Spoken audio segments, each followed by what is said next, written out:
to the Free Kick Podcast. My name is Todd, and the Philadelphia Union's run to the League's Cup final has come to an end after a 3-1 defeat last night to the Columbus Crew, who will face LAFC in a rematch of the 2023 MLS Cup final. Sure, going to be a fantastic game, and if you guys haven't been up to date with what I've been doing appearance-wise this week, I was on the MLS Battered Fans podcast with everybody that was covering a team that was in the semifinals. I was also on AAT Sports last night, live recapping thoughts with Mike Barrera and Jose Nunez. And so, fantastic live show last night. And I think, like a lot of you guys, a lot of people upset with the way that the game went last night. And we will definitely get into that. I think, in my opinion, we have a pretty good show in store for tonight. I told you guys a couple episodes ago that, yeah, we're going to go ahead and talk about the town hall, and we never did. And so after looking at what happened last night and Jim Curtin's comments, I was like, it makes sense to finally play some of these quotes from the town hall. And so that's exactly what we're going to do. I'm trying to get this situated, because Riverside, they can't make life easy, right? With when I schedule a live post, they can't make it easy and make that post go live. And they give me a totally different link. So now you got to get it on social media, right? Got to get the right link and get you guys in here. So I see a couple of you guys are already joining live on YouTube. For whatever reason, we still can't go live on Facebook yet, but it's a fight I'll deal with another day with Riverside. The customer support sucks. They always want to gaslight me and say it's me. Got one employee to say, it's on our end, but now it's been radio silent. So I'm not going to stop. I am not going to stop throwing Riverside under the bus. I give you guys my money, and you guys aren't delivering on the product that you promised. And, it has its flaws and it has its good moments. I love the magic clips it gives me for the best moments, best clips for the show. It's easy to caption and whatnot.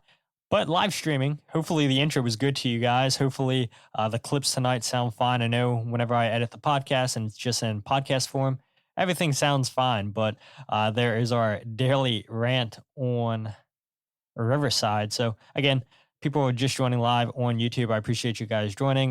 Be sure to share that so we can get more people in here interacting. If you guys are just joining, we're going to play a lot of clips from the town hall that happened on August 14th. We're going to play a clip from Jim Curtin last night, and we'll go ahead and talk about my thoughts from the Union's 3-1 defeat. And let's just get straight into that. So coming into this match, the Union were on a 7-game unbeaten run. And I was shocked when I saw that stat. I know early on Columbus had the Union's number, but you look at the last 7 games, the Union really started finding success against Columbus, whether it be at Subaru Park or in Columbus itself, because the Union prior to last night, in the last 3 games playing in Ohio, the Union were 0-3. 3 draws, the last draw being a 1-1 draw. Union gave up a late penalty kick in that game. Probably should have won that game 1-0, but look, the Union held on, didn't give up 2 consecutive goals, only gave up a late penalty kick, which was unfortunate. The 2 prior games to that, 0-0 draws. And so the Union, they were finding ways to keep clean sheets against Columbus in the last 3 games. And you had a feeling where your last 7 games, you're unbeaten against Columbus. You haven't lost in 3 games in Columbus. You had a feeling that those stats were probably going to come to an end, because all things must come to an end. And we actually saw too, between Montreal and Columbus, Jim Curtin had a winning record against Wilfred Nancy. He was 2-0-4. All that changes last night. I don't think anybody's surprised. The Union, it was going to take everything going right, like Jim Curtin said, if the Union were going to escape with a victory in Columbus last night. It doesn't happen. The last time the Union won there was in 2016. Last night's defeat was the worst for the Union in Columbus since 2015, where the Union lost 4-1. And as we all know, the Union lose 3-1 last night. And I don't want to get to it yet. You guys saw the thumbnail. You guys saw the the name of the episode. Can we stop playing Quinn Sullivan up top? That's what we are going to talk about here in a little bit. And again, a lot of clips lined up. So I don't want to spend too much time talking about this game itself because I do want to get to comments from Ernst Tanner from the town hall. I want to get to comments from Richard Leibovitch from the town hall. And hopefully, you guys, when this went live, a lot of you guys went to the town hall. A lot of you guys, after the town hall was over and the union posted the video, you guys were giving your comments on social media. Jose Nunez did a good job clipping specific parts that you guys, the fans, should hear from that town hall if you guys didn't attend it. And a lot of you guys on social media, let your voices be heard. You guys were vocal. And maybe this is going to stir something up and you guys, again, just rehearing some of the quotes from Ernst Tanner, from Richard Leibovitch, and we'll play a quote from Jim Curtin on last night's game here in a bit. But I give you guys all the stats coming into this game, and all that stuff was going to end. And I think the first thing I want to touch on is Jack McGlynn last night. I thought he was horrible last night defensively. He was horrible. Gave up 2 goals on Rossi because he didn't track his guy. You can't have that. You can't do that. And we all know that Jack McGlynn is a defensive liability. He'll admit that, his defense isn't his strongest suit. He'll admit that, his defense needs work. And last night, it got exposed. It got exposed bad by Rossi. And it's just simple tracking. And I said this on AAT Sports. It's not like Jack McGlynn's the only player this season that hasn't tracked. We've seen Leon Flock not track back this year. We've seen Alejandro Bedoya, Jose Martinez, both center backs, Jacob and Jack Elliott, Damian Lowe. A lot of players get caught ball watching. And, it's the nature of the business. It doesn't just happen in MLS. It happens all over the world in soccer. And, all it takes is a couple seconds and the opposition is in. And that's exactly what happened with Diego Rossi when he's one of the best players in MLS, a class player. We saw what he did with LAFC, goes to Fenerbahce in Turkey. Columbus brings him back, and we'll touch on those numbers, how much Columbus paid here in a second, because Jim Curtin actually mentioned that last night. So, Jim Curtin and me, we're thinking, Jim Curtin's helping put this show together. But yeah, Jack McGlynn, horrible defensively last night. You look at Jack Elliott, he can't win the ball back in Columbus's half for the 3rd goal. Both Elliott and Glesnes out of position on that play. And you guys noticed this, I'm sure, where the passing by Columbus was just way too fast for the Union midfield, way too fast for the Union's defense to keep up. I mean, the interchange between Ramirez, between Cucho, between Diego Rossi, it was really, really good. Going to go ahead and get to a comment real quick here on YouTube so we don't lose it. This one comes from Jay Cork. He says, we were outclassed by the better team last night. Jim disappointed me with the starting 11, though, for sure. And we're going to get there. We are definitely going to get there here in a second because, yeah, that's what annoyed me the most. There's no reason why you should have started Jack McGlynn. No reason why you should have started Quinn Sullivan last night. And I said it in prior podcasts. I'm pretty sure I said it last podcast, too, where I think you're losing Jose Martinez. It's a big player you're losing, but you have Leon Flock who can play the 6. You have Jesus Bueno who can play the 6, and you're going to obviously continue to play Jack McGlynn. And I think that the thing with Jose Martinez is he's going to give you those diagonal balls. He's going to switch the fields. He has a great leg on him. And the thing with Jack McGlynn, he can do exactly what Jose Martinez was doing, but Jack McGlynn doesn't give you the defensive attributes that Jose did, which I think is okay because you leave Leon Flock a little bit deeper. You put Jack McGlynn a little bit deeper. Yes, you're going to need him to do defensive work as well, but Leon Flock can be there to cover for him. Bring in a player like Danley, who's defense first, covers for Jack McGlynn even more. So I think Jack McGlynn's okay, but he's still got to play some defense, and he did not track on both of those goals that Diego Rossi scored. The Union, they're going to play aggressive. That's how the Union play. They want their center backs aggressive on the opposition really, really high up. They want to be marking them tight. And if the Union can turn the ball over within 5 seconds, go on the counterattack, great. But if you get beat, like Jack Elliott did last night on the 3rd goal, you better hope that your team's in position to deal with any attack. And like we saw, Jacob Glesnes, Jack Elliott, both guys out of position. Nate Harriel had 3 guys to defend in the box. And it was difficult for Nate Harriel. And, you can't fault Nate Harriel when your 2 center backs get beat. And it's so important. We talk about it all the time on this podcast. You start with the spine of the team. Liam Flock gets taken out of that play. Your two center backs get taken out of the play. And when your spine's exposed, bad things happen. And that's exactly what happened last night. What else? What else? Yeah, we'll get to your point now. In Jay Quirk and Jim Curtin got his tactics completely wrong last night. Jack McGlynn, I don't think should have started. You should have started Jesus Bueno. You should have went more defensive. Danley was never going to start this game. Jim Curtin said in his midweek press conference that he could only play 45 minutes in this game. And we did see him come on later in the second half and make his debut. Looked great for I don't even know how long he played for, 20-ish minutes, something like that. And the first thing that stands out to me about Danley is he's quick, extremely, extremely quick.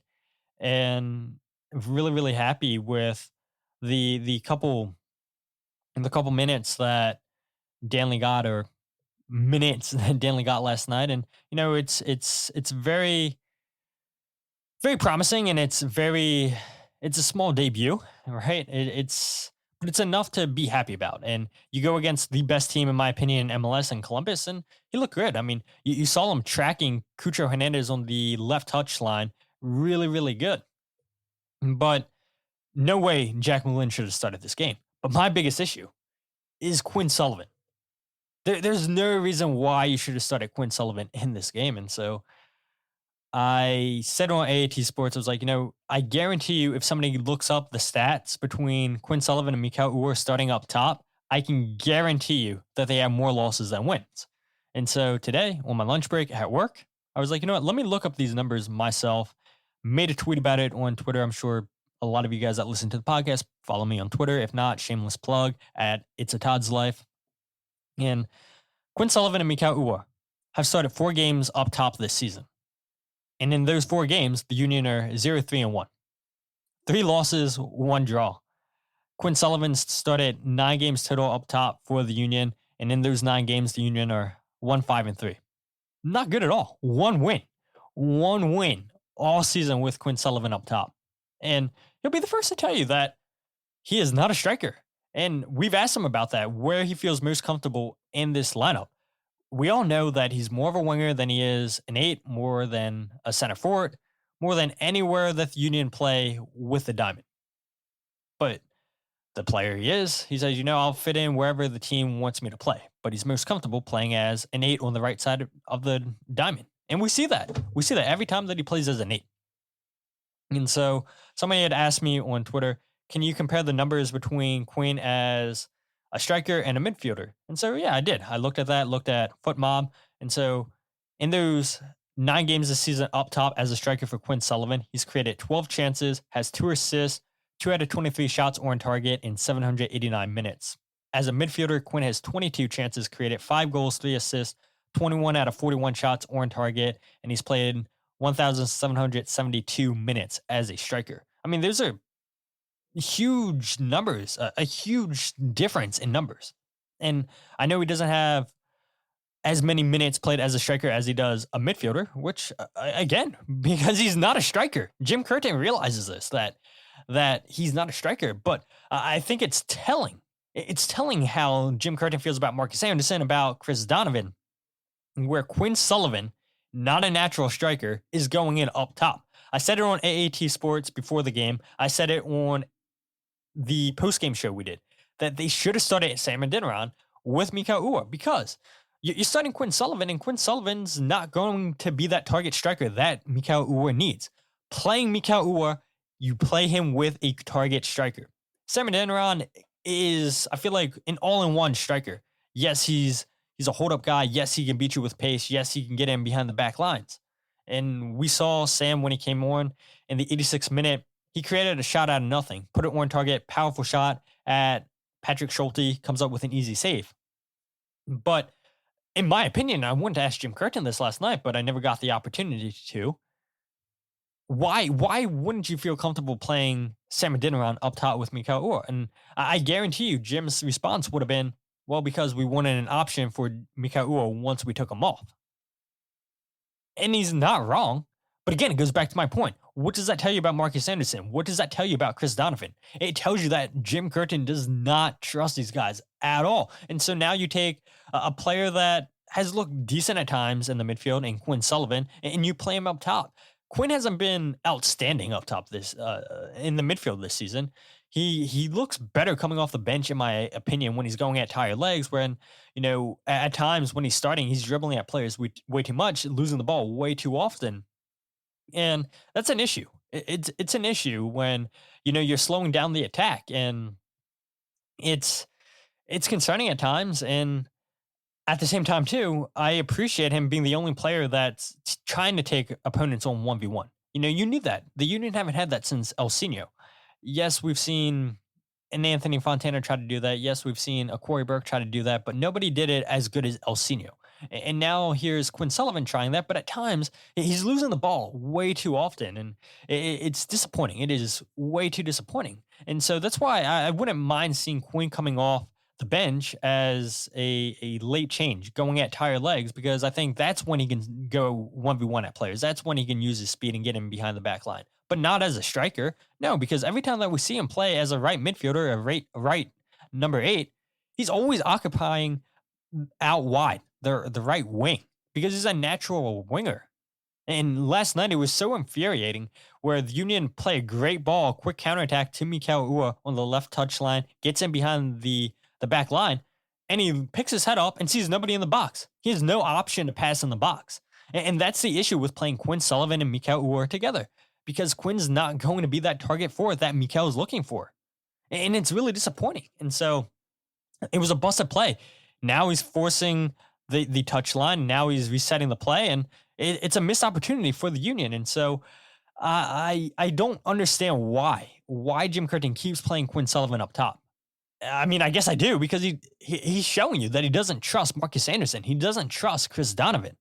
And we'll get to Ernst Tanner's comments here in a bit about the future roster, what the roster has in store for next season, about the Union's depth, because it was good comments from Ernst at the town hall. I want to get to a couple comments here on YouTube. I missed a lot here. Thank you guys for chiming in live. Jose says, another U22 success story now out of LAFC.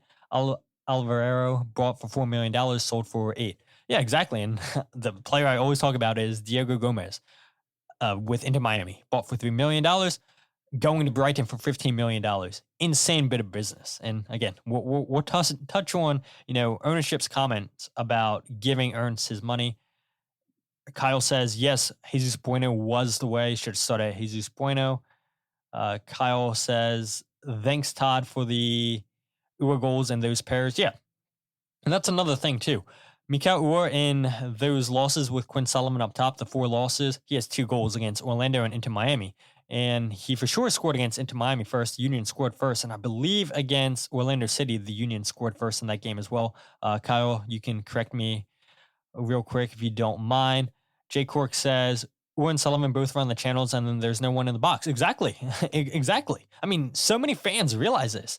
And no offense to fans, no offense to people in the media, but if all of us can realize that, don't you think Jim Curtin and the coaching staff notice that too? It's unbelievable. It's unbelievable. Kyle chimes in again and says, still shocked Ua has 2 goals in those 4 games with that pairing.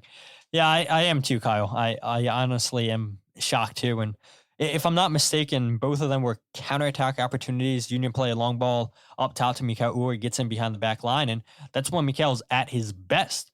But if he's not in a 1v1 situation, if he needs to cut the ball back, if he needs to look for a target in the box, Quinn Sullivan's not giving you that. And that's exactly what happened last night. Just no option. Quinn Sullivan just abysmal last night.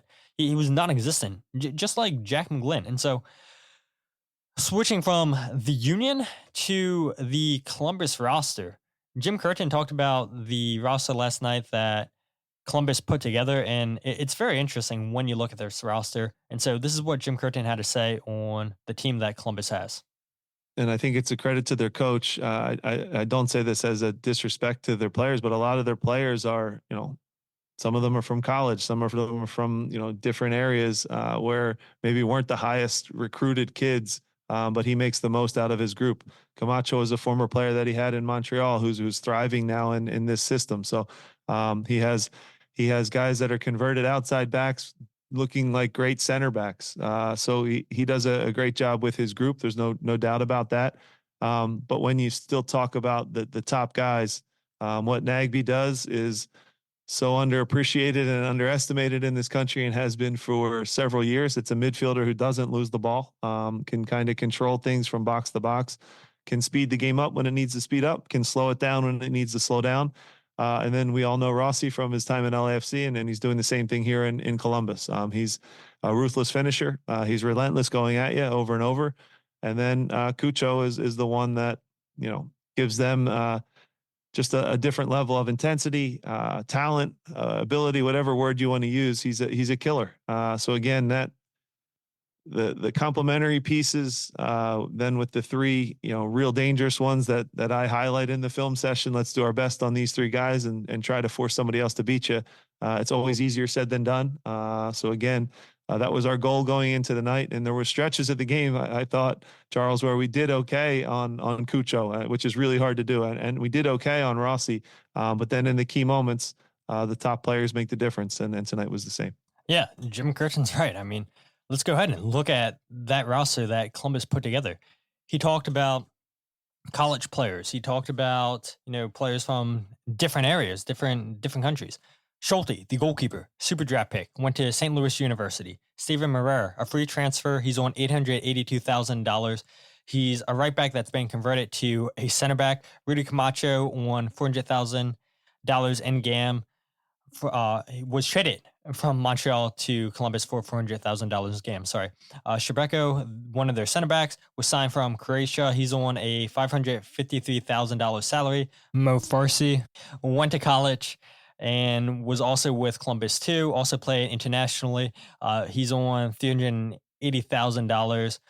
Sean Zawarski went to college, Georgetown, played with Columbus too, now with the first team.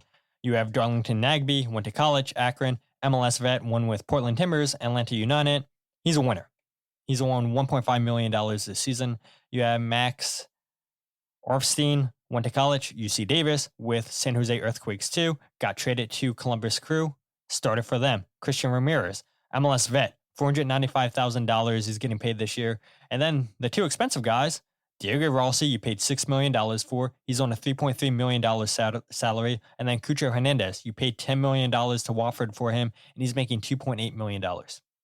Look at that roster right there. Insane roster building. You have college guys, you have players that were playing in MLS Next Pro, and then the two players that beat the Union last night, you pay high transfer fees, and they're not getting paid a ton of money that you would expect for the transfer fees that they paid. I think the Union should have no problem paying a player $2.8 million. They're paying Mikael, 1.8? Jose, if you're still in the chat, I'm sure you can correct that. Marco Fabian in 2019, they were paying a little over $2 million. And so what's an extra $800,000 for a Cucho Hernández on that salary? Yeah, the Union probably are never going to pay $10 million for a player, but I guarantee you, I mean, the way that Cucho is playing, I could see him going back to the Premier League. Came from Watford, and yeah, it didn't work out in Watford. He's 25 years old, and the transfer window is still open. I mean, I'm sure Columbus would hate to lose Cucho Hernández this season, but at the same time, if a big enough offer comes, if a $20 million offer comes, 20 plus million, of course they're going to sell. Yes, they want to go back to back in MLS Cup, but at the same time, you want to go ahead and you want to make profit. And so I think it's good. It's good by Columbus to go out there and invest in a player that's paying dividends. You go out and invest in Diego Rossi, who paid dividends for LAFC. LAFC sell him, make some money. And now Columbus, after selling Lucas Zelarayan, they say, look, we need somebody that's going to replace Zelarayan because he's one of the best players in MLS, and we're losing him. And they go in and sign Diego Rossi, who continues to shine for Columbus. Bring up another comment here by Paisley. She says, Ua is 29 and cannot go a whole game, it seems like, which is kind of concerning. in no world should we see Bedoya playing 90 minutes. Yeah, I'm with you. No way Alejandro Bedoya should be playing 90 minutes. Love Ale for everything that he's done at the club, but I, I, again, I think this is Jim Curtin saying that he doesn't have the pieces that he believes that this team needs. And again, I have a comment lined up here in a bit about Ernst Tanner talking about the Union's depth, and it's a very good comment by Ernst Tanner at last week's town hall. Kyle chimes in here and says Ura is guaranteed $2 million in 2024. So yeah, exactly. I mean, what's an extra $800,000 that Columbus is paying Cucho? Not much, right? Which, by the way, Kyle, you like the shirt? Jim Curtin said a lot of times last night, kept calling Cucho a killer. And when I was thinking about that, I'm like, man, Cucho's not in the Killers, but can you imagine Cucho Hernández in the Killers? I don't know if the Killers are touring in Ohio this year, but if they are, maybe they should bring Cucho Hernández up there and sing Reasons Unknown or something, or let him play the drums. I don't know. I mean, Jim Curtin kept saying he's a killer, so maybe Jim knows something that we don't know. But yeah, I mean, it's interesting when you look at this roster, college guys, MLS Next Pro guys, and then the two guys that hurt the Union last night, you paid high transfer fees for. And the Union, again, I don't see them ever paying $10 million. Can I see them paying $6 million for Diego Rossi? No. But I don't think it's a hard ask when you see that these guys are the difference makers. Jim Curtin admitted it after the game that they were the difference makers, that at the end of the day, the big players made plays, and they're always going to make chances. There was moments during the night where the Union kept Cucho in check, Diego Rossi in check, but in those tight little moments, the stars shine in the brightest moments, and that's exactly why Columbus is going to the final of League's Cup against LAFC, and they're hoping to get another final over LAFC. And it was funny when I was on Battered Heron's podcast, the fan that was from LAFC was complaining about how, he still has nightmares about Columbus and doesn't want to see a final against Columbus. And well, look, you're going right back to Columbus, and it's going to be a difficult task for LAFC. And so it should be a good final this Sunday. Union play Colorado Rapids for that third place game at 4:30 Eastern time at Subaru Park. Again, that game matters because the Union want to qualify for a CONCACAF Champions Cup last year. Yes, we want to see the Union get into a final. Disappointing once again. Union blow it in another semifinal, and they come up short time and time again.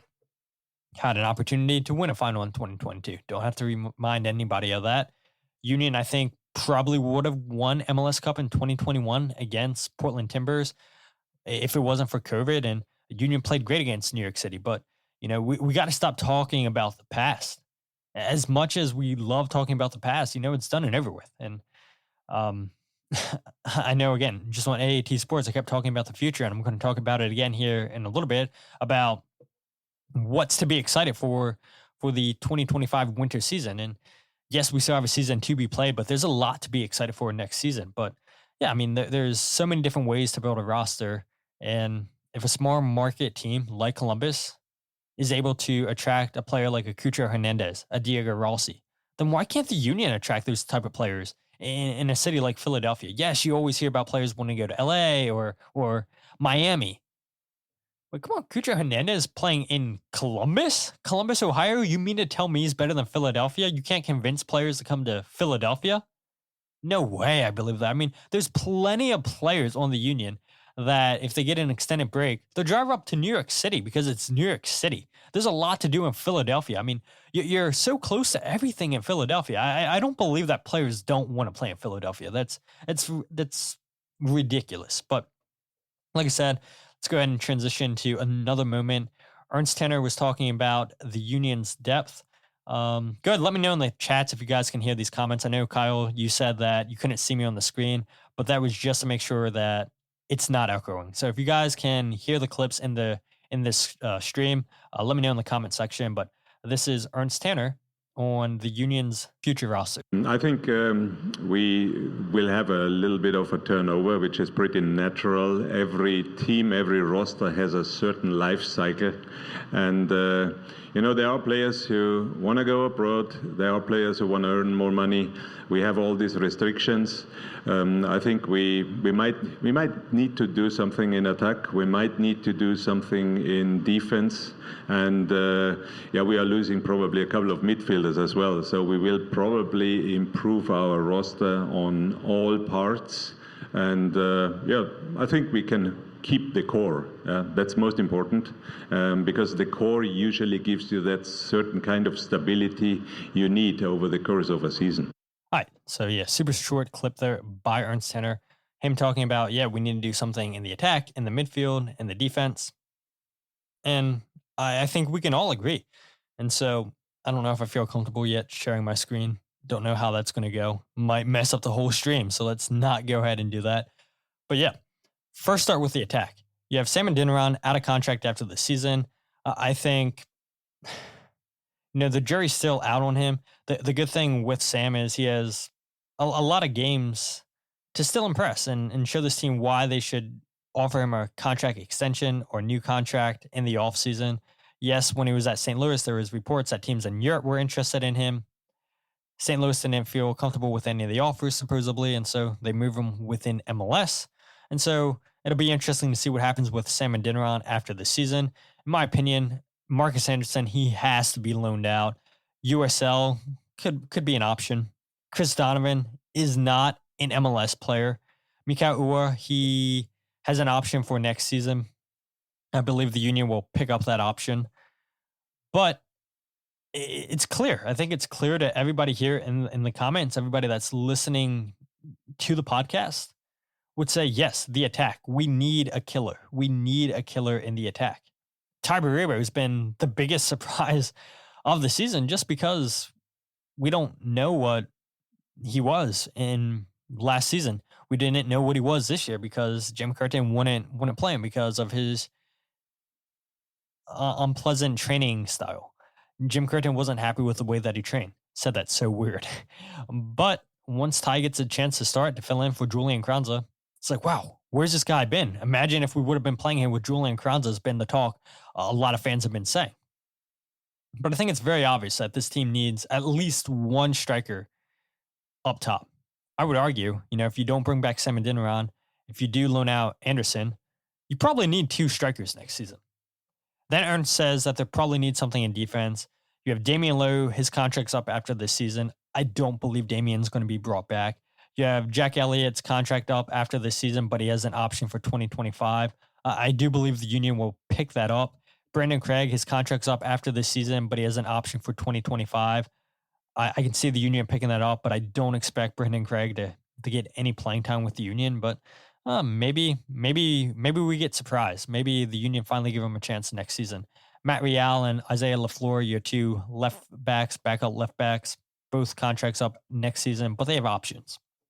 But what the Union need is a center back. They absolutely need a center back next season. And yes, you have Macania there as a U22. It's been a botched job with the U22 spot with him. He's playing with Union 2, and at times he's looked good. At other times, he's looked really, really bad. And I'll be interested to see what the Union do with him. Do they try to trade him? Do they just outright cut him? I don't think they would do that, but the Union are paying him a lot of money, a lot of money. They're paying him $263,000 just to play with Union 2. It's a better usage of the U22 spot there, in my opinion. And so I would expect the Union to probably come out with one center back, maybe even two. I mean, maybe you can argue the Union need a second center back. I mean, the pairing of Jack Elliott and Jacob Glezis, in my opinion, I think it is coming to an end. And then he talks about the midfield there. We already know that the Union lost Jose Martinez. Ernst Tanner says, we can expect to lose a couple midfielders. I'm sure he had Jose Martinez in mind. Sinners and Gabo has been sold. Liam Flock's contract's up. Alejandro Bedoria's contract's up. Do you sell Jack McGlynn? I think it's a possibility there. J. Cork chimes in once again, says definitely need a center back with some recovery speed. Absolutely. Absolutely. Damian Lowe is the only center back with that recovery speed, and he's not a great 1v1 defender. I think he's fine to be a spot starter, a player coming off the bench, but to rely on him starting at 31 years old, week in, week out, yeah, it's not a good move. Kyle chimes in and says, thoughts on Jack and Jacob, Todd? Oh man, Kyle, I don't think we have enough time here to talk about both Jacob and Jack. Last night, a terrible game for Jack Elliott, in my opinion. You look at Jacob Glesnes, he has his moments when he's good, but there is so many moments this year where he's getting beat 1v1 horribly. Do I sell one of them? Kyle says. You would imagine Jacob Glesnes probably has higher value than Jack Elliott just because he has a longer contract. Let me look at Jacob's contract right here. Jacob Glesnes has a contract through 2025 with an option for 2026, where Jack Elliott has a contract through the end of the season with an option for next year. So yeah, I would expect Jacob Glesnes would have the higher market value. So I don't know. Do you sell one of them? I mean, if the offer is right, then I think you would entertain it. I mean, you're not going to say no to anybody. It's not like nobody on this roster is untouchable. So if a good enough offer comes, you're going to sell that player, no matter who it is. I mean, fans were upset that the Union sold Jose Martinez, their best six, one of the best sixes in all MLS, and fans were upset that they only got $2 million for it. But look, 30-year-old player whose contract was winding out wasn't going to have any higher market value than what it is currently because of what he did at Copa America. So yeah, I mean, the Union are going to listen to all offers if they come. But this is the point I want to get to. And so a lot of contracts up, a lot of players have options for 2025. And you go ahead and look at a player like Joaquin Torres. He has an option for 2025. Do you bring him back? Jeremy Raffanello has an option for 2025. Do you bring him back? A player like Quinn Sullivan has an option for 2025. Yeah, you probably bring him back. Who else? Olivier Bizo, he has an option for 2025. I'd imagine you bring him back. Mikal Uar has an option. You pick that up, in my opinion. Holden Trent, sorry. He has an option. I don't think the Union pick up that option. You don't need 4 goalkeepers on your roster. Matt Real, it's going to be interesting, has an option. I guess it depends how Isaiah LaFleur recovers from that ACL surgery he had at the beginning of the season. So, I mean, there's a lot of decisions to be made. Hamir Badessi is another player there. I don't know. Do the Union pick that up? We'll see. I do believe he's only on loan, but then for whatever reason, the Union's report listed a whole bunch of option years. So I don't know if it's an obligation to buy or what. Maybe somebody else can fill us in. It's a weird contract there, but yeah, a lot of options for the Union next season. And we look at the trades to Nashville, to St. Louis. They got $425,000 in GAM because the Union traded away international roster slots for this season and next season. 1 slot next year goes to Nashville. And so you sell Jose Martinez for $2 million. With the new roster rules, you can convert up to $3 million in GAM per player. And so let's assume the Union convert all $2 million next season to GAM from Jose Martinez. Now you have $2.4 million in GAM. What did you get for Richard O'Donnell, Sanders, and Gabo? Is that more GAM that you can invest next season?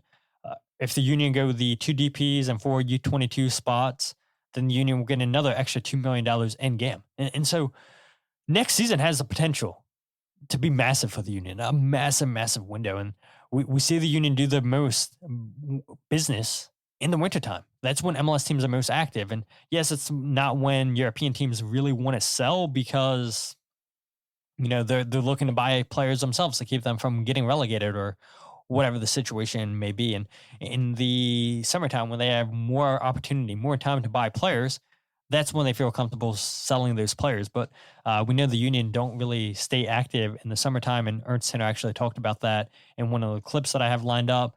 Again, another comment here from Jay Cork says, seems like this winter will be the first one with a lot of changes in a few years. Yeah, I agree. And again, I mean, I couldn't have planned the show any better with the talking points I wanted to talk about. And then Ernst Tanner, Jim Curtin, Richard Leibovitch Leibovitch, coming up and talking about the points that I was making on the show. And so, speaking of that, let's go ahead and play Ernst Tanner talking about the Union's roster. And we are managing the salary cap as a lot of other clubs are doing it as well. And we try to improve ourselves, that's clear. We try to bring the best roster, and honestly, our roster depth is not even that bad. That's what we realize right now when everybody is here and we are at full strength. It's almost difficult for Jim to choose the starting 11, and he has a lot of alternatives he can bring in. And our academy players and the homegrown players, apart from the ones who are basically almost starting, they are sitting in the last third of our roster. So in the roster spots, reserve roster, supplemental rosters. This is 21 until 30.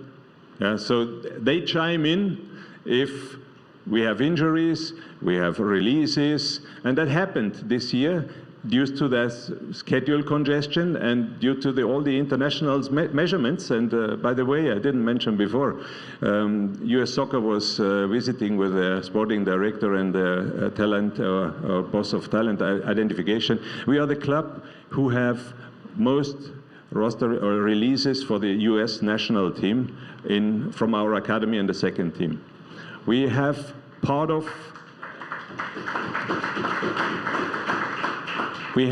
had part of 10 players released during international windows, and I'm fighting against playing in international windows, but I don't get hurt by the league. And again, I also need to say that we need to maybe take even more consideration how we construct our roster, not to lose too many players due to international releases in future, because it does not get better. From what I've seen, and I got the schedule for the next year just this week, and we have the Club World Cup. We have a blackout period again. We need to see what we do with Leagues Cup in addition, and we have 34 regular season games in addition to a extended playoff format. I mean, if I tell you this, that should ring a bell already. How do you get along with that? And we try to build a really deep and consistent roster for next season. That's all what we can do by using all the mechanisms which are given to us, and we will use the under-22 mechanism. We go probably with the 2 DP and 4 under-22 players, which gives us another depth piece, more or less, if they are not even starting. And so you heard Ernst Tanner right there admit that the Union next season are going to go with the 2 DPs for U22 slots, as they should. I mean, that's the way to go, because you get $2 million in GAM. And for a team that's not going to spend a lot of money, you need all the help that you can get. And so interesting comments there by Ernst Tanner. And we have 2 more clips that we'll play before we end the show. But a couple things that I want to touch on. Ernst said, our roster depth is not even that bad. That's what we realize right now when everybody is here and we are at full strength. It's almost difficult for Jim to choose the starting 11, and he has a lot of alternatives he can bring in, end quote. And he's not wrong, but where the issue becomes is when you have players go out on international duty, you lost depth when you traded or sold Jose Martinez. You lost depth when you sold Sanders and Gabo, even though I know he never featured with the first team this year. But, that pulls players out of Union too, which now they can't get as much consistent playing time. And now that's not going to help the development because the traveling schedule is so crazy. But prior to losing Jose Martinez, because I even said this on the show, that I said that the depth of this team actually isn't that bad. But once you start selling players, then that's when you run into the troubles of, okay, yeah, now our depth doesn't look as good as it was a couple weeks ago. Mike Breher, what's up, Mike? Thanks for joining. He chimes in and says, it's not even that bad is an interesting phrase. Yeah, I mean, this was prior to Jose Martinez being sold, and at the time being, the depth didn't look that bad. But now you sell Jose Martinez, and Danley looked like a depth piece that was probably eventually going to start. And now you're expecting him to start right away. And now it's a like for like replacement. And so instead of having one extra player, now you're down to what you had before, which wasn't great. Mike says, someone on Twitter said, we aren't getting reinforcements, just replacements. And yeah, I mean, maybe this window did look like replacements. But I have every confidence with the new front office in place, with Chris Zittebert and other scouts lined up. I have every belief that this team, with all the game they have accumulated for next season, I have every reason to believe that they're going to invest, because what's the point of sitting on game? It does you no good just to sit on it. You got to spend it. It's not like you can carry over that game for the following season. So you have this money that's fake money in MLS terms. You got to spend it. And yes, you can apply it to contract extensions, giving players pay raises. That's something that Jay Sugarman talked about during the town hall. It's like, well, look at all the players that we re-signed and brought back, which is true. Jacob Glizes, Kai Wagner, Alejandro Bedoya, so on. Andre Blake is an example of that this season. But, there's more ways than just giving contract extensions. When you buy players, buying them down their salary, et cetera, et cetera. So, I mean, the Union have a lot of flexibility next winter, and you hope that they take advantage of that. But in my opinion, and Ernst Tanner actually talked about it there, where he said, I don't really get hurt by the league. And again, I also need to say that we need to maybe take more consideration how we construct our roster, not to lose too many players due to international releases in the future.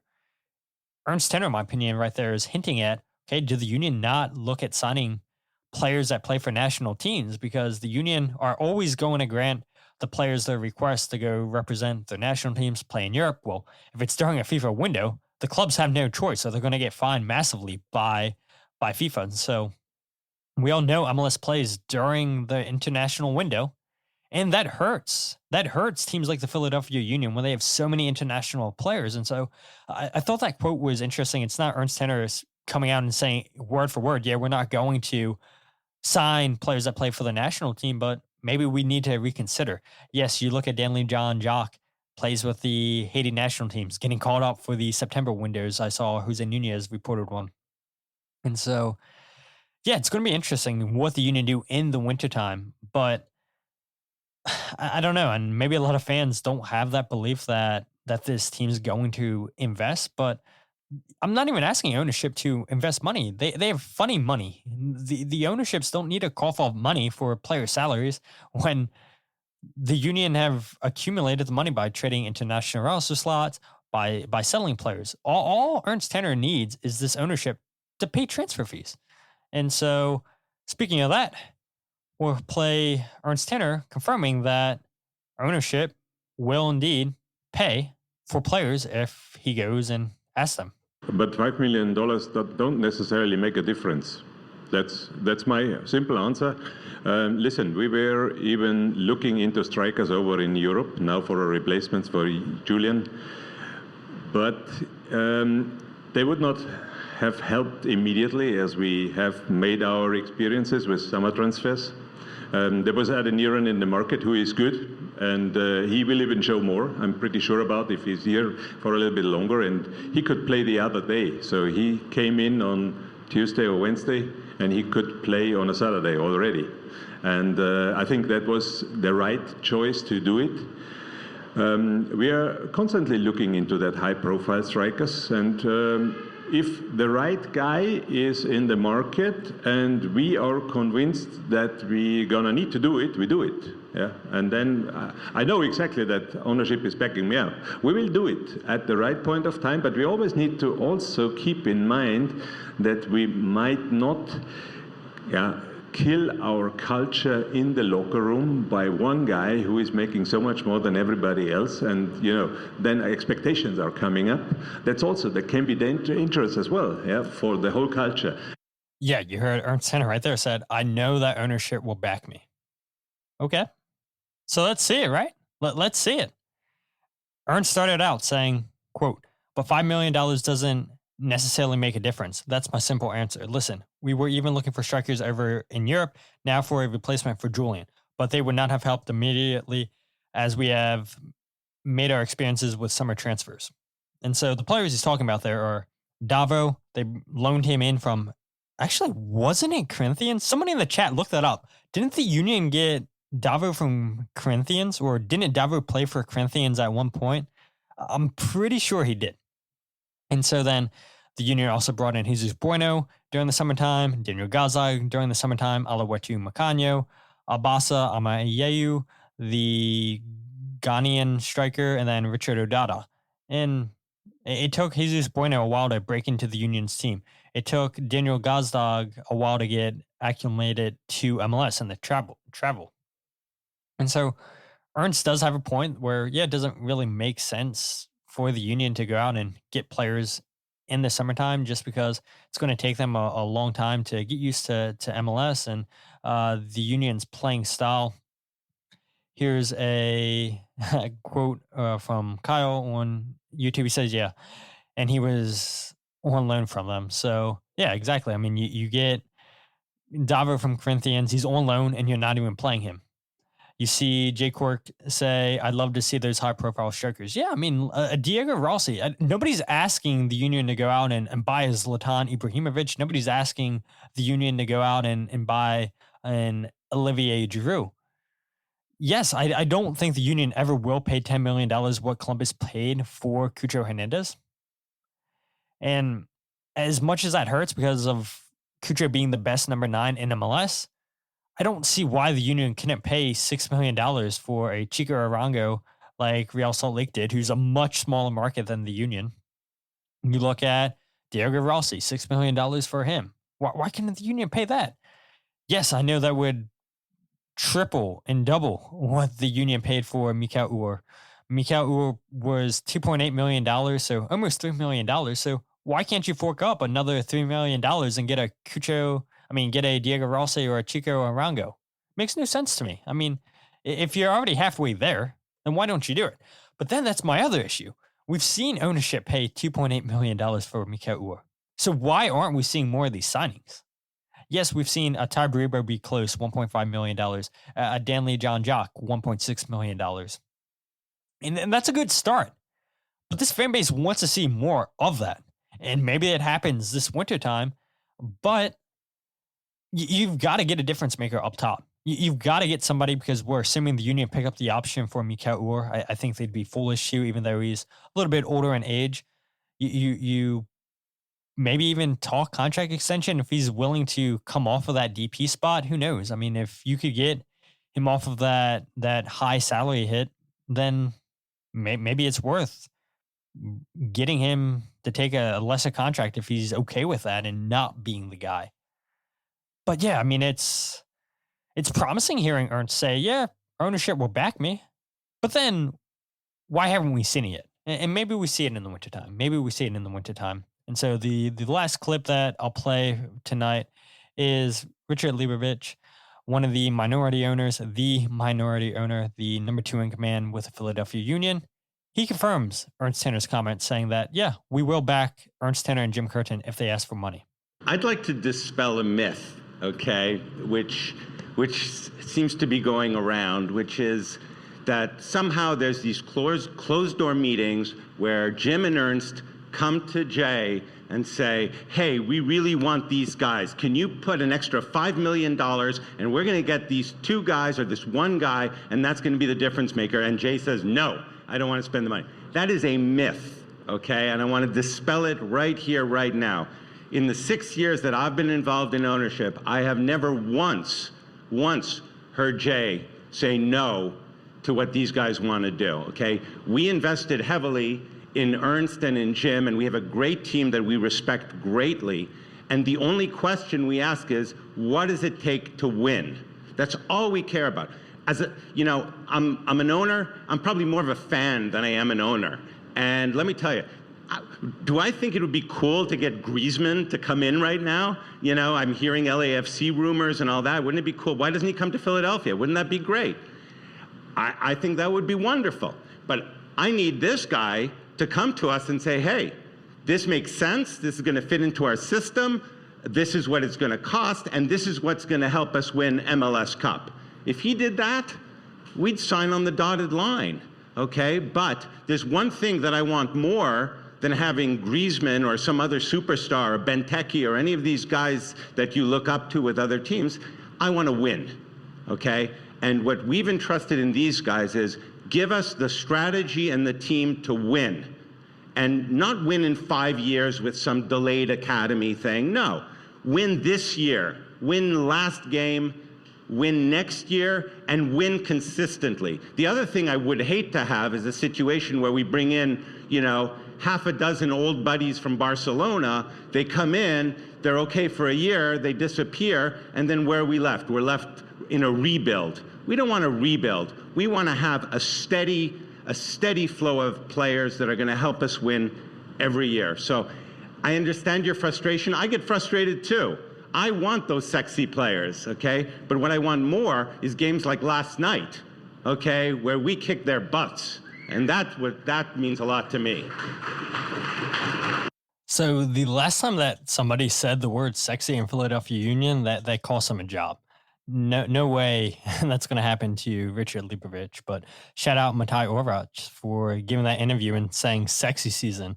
And yeah, we never heard from him since that moment. But nobody's asking for a high-profile player. Nobody is. I mean, yeah, that would be cool to see an Anton Griezmann in Philadelphia Union use that Kevin Durant connection because he's a huge basketball fan. And who do you have in your ownership group? One of the biggest basketball players, biggest basketball names ever. Huge for the U.S. at the Olympics. Why aren't we using him to the Union's advantage? But that's not going to be the Union way. Ernst Tanner talked about, we don't want to disrupt the locker room, which is fair. I respect that wholeheartedly because that is something that would definitely happen. But I would point to, well, do you think the locker room's upset that Kevin Sullivan's getting paid $500,000 this season?